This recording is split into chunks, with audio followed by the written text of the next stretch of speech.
the South Asian Insider Opinion and News Analysis, exclusively on Ghosh India Web TV.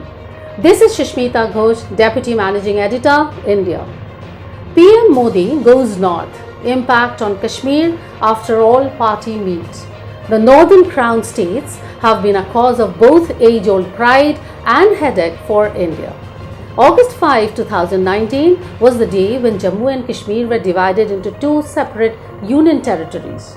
They were enjoying the special status of limited autonomy since 1954. It was revoked when Prime Minister Narendra Modi nullified Article 370. After almost 2 years, PM Modi urged all parties to participate in a high-level cabinet meeting with the leaders of the two union territories. The goal was to discuss imposing the delimitation exercise for strengthening the democratic process in Jammu and Kashmir. As per his request, the high-profile all-party meeting was attended by 14 prominent leaders along with Home Minister Amit Shah. PM Modi urged the leaders to take part in the delimitation process to be undertaken in the province. He focused on the importance of normal assembly elections in Jammu and Kashmir as quickly as possible. PM Modi tweeted on June 24, stating the priority to strengthen grassroots democracy in Jammu and Kashmir. He further tweeted, "Delimitation has to happen at a quick pace so that polls can happen if Jammu and Kashmir gets an elected government that gives strength to their development trajectory." Jammu and Kashmir has undergone a huge change in its democratic genre and was a non-working province after the abolition of Article 370. Forced lockdown, recurring armed attacks, high-alert terrorist attacks almost detached the province from the rest of the democracy. State assembly elections in Jammu and Kashmir can only happen when the delimitation exercise is fully completed. Another alarming issue in Jammu and Kashmir is a province that is claimed by both India and Pakistan.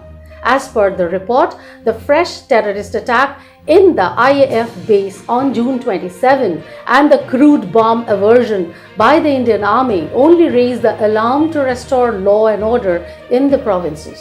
Due to the absence of any strong governing bodies since June 2018, Jammu and Kashmir have always been volatile issues for both the countries. The criticism against delimitation is also aimed at religious disbursement. PM Modi hinted at the fact that Jammu and Kashmir will regain its stateship at the right time but without Ladakh for the time being. He is hopeful for restoring the normal stature, promising a win-win for both the teams. With Jammu and Kashmir Reorganization Act 2019, the assembly seats increased in number 2.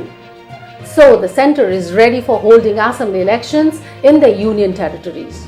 Political leaders have responded positively to the proposal, and the delimitation process will be a crucial step for the valley's return to normal. Conflicts have already been aroused by the centre opposition party, who focuses on the restoration of Article 370. However, this decision can pave the way to mend the broken records between the north and the centre. It can send a positive message to the rest of the world. Nevertheless, the most important impact it will have is on the resident of Kashmir. If successful, it can bring a glimmer of peace and normalcy in the daily life of Jammu and Kashmir, which was eluded for them for years.